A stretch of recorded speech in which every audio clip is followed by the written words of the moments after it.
Welcome, everyone. I hope you had a nice lunch, had the opportunity to network a little bit.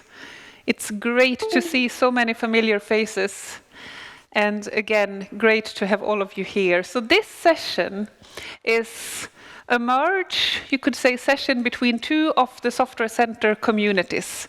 Product management, that community has been running for many years by now, and also a more recent community on AI engineering. The communities, they run in, you could say, parallel to the projects, so more as communities of interest. And we are super happy to have the two represented here today. And the topic, before anything else, is on how to think about product management in the era of AI. So we call the session Strategic Digital Software Product Management. And we hope to have a discussion with you on how to transition from the practices we know, the well-established product management practices, how these are changing, and quite rapidly so, as we have new technologies introduced into our systems. So for those of you who have not met with me, my name is Helena Holmström Olsson, based at Malmö University, and in the projects in Software Center I collaborate with Jan Bosch, who will actually run the first presentation. So the session has a short presentation by Jan, a short presentation by me to set the scene a little bit, and then we are super happy to have two of our key contacts at AB Volvo, David Klippudde and Ingmar Bengtsson, who will present how all the things we talk about actually happens in the real world. Yes? No pressure. But first on stage is Jan Bosch. So what I wanted to spend a few minutes on is basically to talk a little bit about software product management and some of the takeaways. Great. So I think it's pretty obvious to all of us that we're moving increasingly towards an ops-driven world, whether it's DevOps, MLOps, data ops, etc. We're moving into faster and faster cycles. That means that if we look at software product management, the way that we plan what we actually put in our products, we have to start to make use of these fast feedback loops in order to increase the return on investment on R&D, which is one of the things that we are going to be talking about. And that then leads to in essence, in my view, this is a shift away from requirements to what I refer to as an outcome-driven focus. And I see that Eric here is in the audience. Hi, Eric. Eric and I have a year-long fun debate around me claiming that requirements are completely useless and you should focus on outcomes, and Eric respectfully disagreeing with my somewhat strong opinion on that front. Sorry? A whole decade now. Yes, it has been a long time. Now, so I will share a few slides, and what I'm hoping is that we can make this interactive, because, I mean, those guys will get 30 minutes, we still have half an hour for discussion. So we have an hour for discussion. So we have a lot of time, and the idea is basically that we go and make this interactive. Now, the way we view software development is there are three fundamental types of software development. There is the traditional requirements-driven development, where you have a specification, you build what it says in the specification, and you're basically done. On the other end of the spectrum, we have what we call AI-driven development. We have a large data set, we have machine learning models, we train the machine learning models with the data set, and then we get trained machine learning models that we can then actually deploy in practice.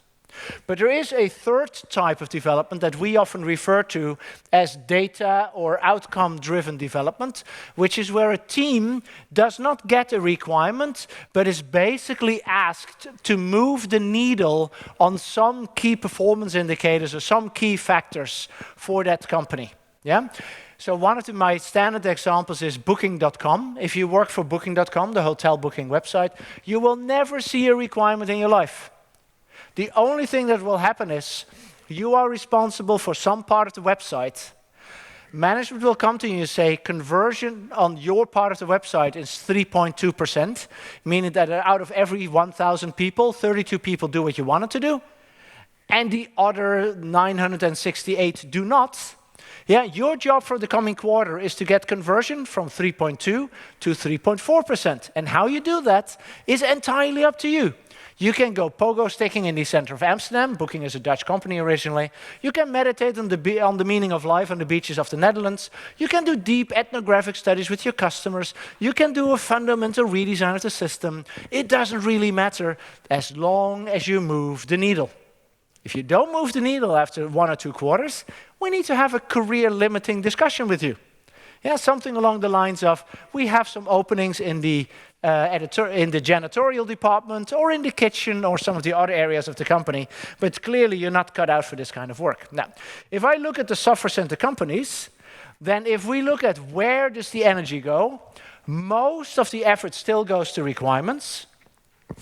Hardly any, if any, attention goes to outcomes, and then there is some adoption of machine learning and AI-driven development approaches. Whereas what I think we need is we need to really de-emphasize requirements to a much more significant extent than what we've done in the past, focus a lot more on outcome-driven development, and of course, step up our use of machine learning and AI-driven development practices. And sorry, Eric, we can continue our decade-long discussion after this, yeah?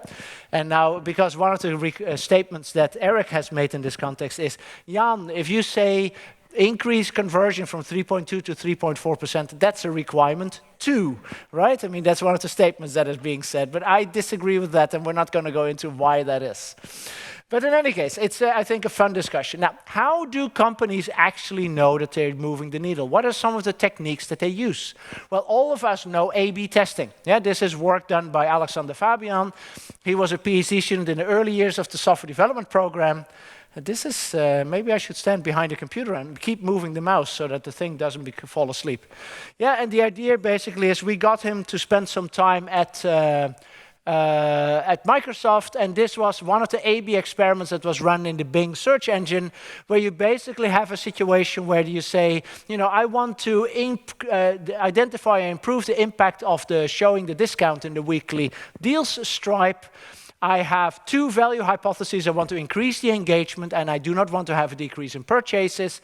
I have 3 alternatives. Different alternatives are presented to different customers, A, B, and C. And then I'm going to measure how these things work. Do you want to know what the answer is? Or you want to guess? Who thinks A is best? Nobody? Who thinks B is best? Who thinks C is best? Okay, we didn't need to run an A/B experiment because C was actually the best. Turns out that B decreased engagement with the stripe, but the number of purchases was actually constant.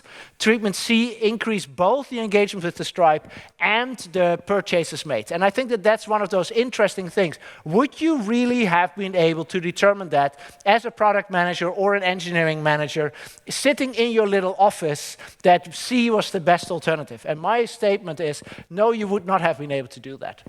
Another model that Helene and I have worked on, once you get to ops, you can start to work on what we call the Hypex model. The Hypex model is you pick a feature, you define, and sorry, the things moved around a little bit because we changed computers, but you define, if we build this feature, what is going to be the expected outcome of that feature? How will the customer behavior change, or how will the system behavior change that justifies us investing into this feature?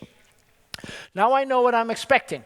Now I built the first minimal viable feature, the first 10, 15% of the feature that will, I believe, give the most value out of that feature, right? And now in the startup community, it's called the MLF, the minimal lovable feature. But I mean, in Software Center, the word love is a little bit difficult to use. So we stayed with minimal viable feature. Then if I've built that first slice, I can actually start to measure what happens in practice. Now that I have it deployed using DevOps and other kinds of approaches, I can now start to measure what happens in practice. And then I have 4 possible outcomes. One is I see everything I wanted to see, even though I only built 30% of the feature. So there is no reason for me to continue developing the feature. I can actually move on to the next feature. The other is I see absolutely zilch. I thought this was a great idea. No customer gives a flying hoot. No one uses it. There is no effect, no impact of this thing whatsoever. And consequently, we should just abandon this feature and move on to something else. The third is I see some movement, but I want to see more movement. So what I do is I build the next slice of the functionality and hope that the upward trend of the KPIs that I'm trying to influence is actually continuing.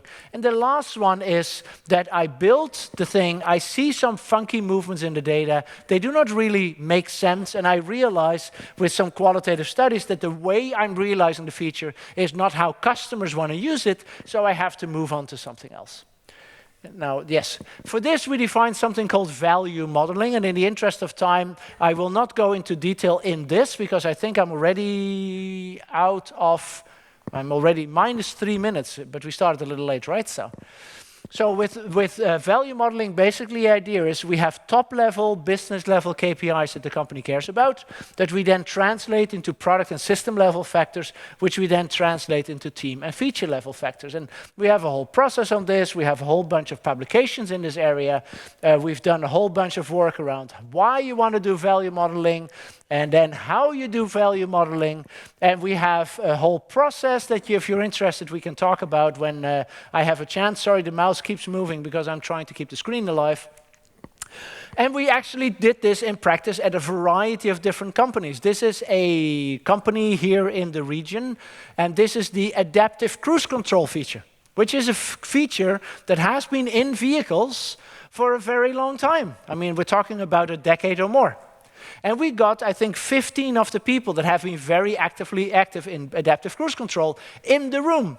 And then we started to talk with them about what are the characteristics, what are the KPIs of a successful adaptive cruise control system. I think you all know what adaptive cruise control does, right? You have a radar in front of the car, you detect cars in front of you, you make sure you don't run into that cars, and you basically adjust your speed to keep a safe distance to the car in front of you. If there are no cars, you just go at the normal speed that cruise control has been set to. And what we realized is that none of those people had any consensus about what were the successful KPIs. Welcome, Patrick. Come and find a seat. There's also lunch out there and coffee and water and all kinds of other good stuff. The sun is outside. And then we basically had them vote in the end because they couldn't agree on what successful adaptive cruise control basically be. We had them vote on what were the most important factors. That's what we did here. Then we decided what is the directions. Does the system becomes better if it goes up, or does it become better when it goes down? And then what we did is we prioritized them by dividing a quantitative feeling or a quantitative number between 0 and 1 between all of them. The total sum had to be 1. And this is where the technology expert comes in. Our screen goes dark if I don't touch the mouse for like 2 minutes. Or less than that. And we worked with that on several other companies around value factors. And we have several models. This is from, I think that this is the adaptive cruise control system, if I'm not mistaken. We did this with a certain telecom company as well that shall remain unnamed, where we talk about user performance and cell throughput, and it wasn't Huawei, if in case you had any doubts. So what we see is that you can actually then start to model from the bottom to the top what the impact of these different factors is. So if I look and focus on the different ways of thinking, I often talk about software, data, and AI as the two key enabling technologies of digitalization. We have a value model. I believe that it all starts with that.